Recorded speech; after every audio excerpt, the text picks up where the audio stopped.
मित्रांनो, आपल्या लाडक्या मुख्यमंत्र्यांनी मुंबईमधील सिद्धिविनायक मंदिराच्या विकास आराखड्याचं भूमिपूजन केलेलं आहे आणि महानगरपालिकेने म्हणजेच मुंबई महानगरपालिकेने त्या विकास आराखड्यासाठी महानगरपालिकेच्या बजेटमधून 500 करोड रुपये दिलेले आहेत. किती? 500. म्हणजे विचार करण्याची गोष्ट आहे. जो मंदिर म्हणजे सिद्धिविनायक मंदिर मुंबई हे स्वतः दरवर्षी 182 कोटीपेक्षा जास्त जवळजवळ 200 करोड रुपये कमवतं म्हणजेच कमवतं. त्यांच्याकडे सोर्सेस भरपूर आहेत कमाईचे. म्हणजे त्याच्यामध्ये भक्तांकडून मिळणाऱ्या देणग्या आल्या, पूजा, दर्शन शुल्क, VIP दर्शनाचा पैसा, प्रसाद विक्री करतात आणि लोक इतके आंधळे आहेत की सोनं चांदी मंदिराला अर्पण करतात. आणि त्या ठिकाणी होणारे धार्मिक कार्य वेगळेच.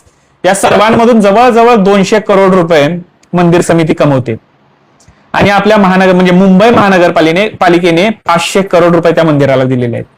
आता 500 करोड रुपये किती असतात याचा विचार करा. जर ग्रामीण आणि तालुका स्तरावरील एक चांगली शाळा उभा करायची म्हणले तर कमीत कमी 1 करोड ते 1.5 करोड रुपये खर्च येतो. आता तो मध्ये एक इंस्टाग्रामवरचा एक पोरगा होता, त्याने 3 करोड रुपये जमवले होते मराठी शाळांना देण्यासाठी, त्यांची परिस्थिती सुधारण्यासाठी.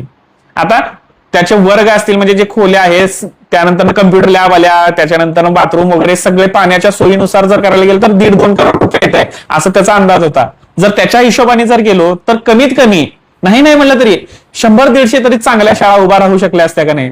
जर हॉस्पिटलचं बोलायचं झालं तर एक मोठं मेडिकल कॉलेज हॉस्पिटल सोबत काढता आलं असतं किंवा शेकडो प्राथमिक आरोग्य केंद्र सुद्धा उभं करता आली असती ह्या 500 करोड मध्येच.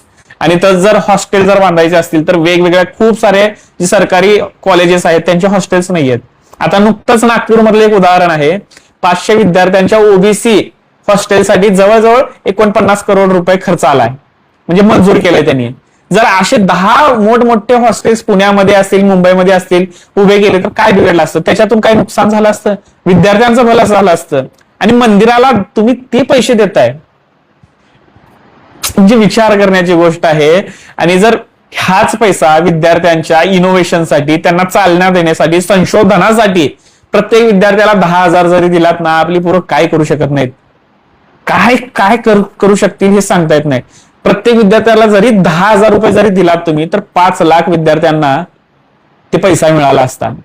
आणि शेतकऱ्यांचं तुम्ही ते विषय सोडून द्या, 25,000 जरी गेला तर 2 लाख शेतकऱ्यांची मदत झाली असती. म्हणजे एवढी वाईट गोष्ट आहे ना आपल्या भारतामध्ये की धर्म मोठा आहे, शाळा, कॉलेज, ज्ञान हे सगळं दुय्यम आहे. सगळं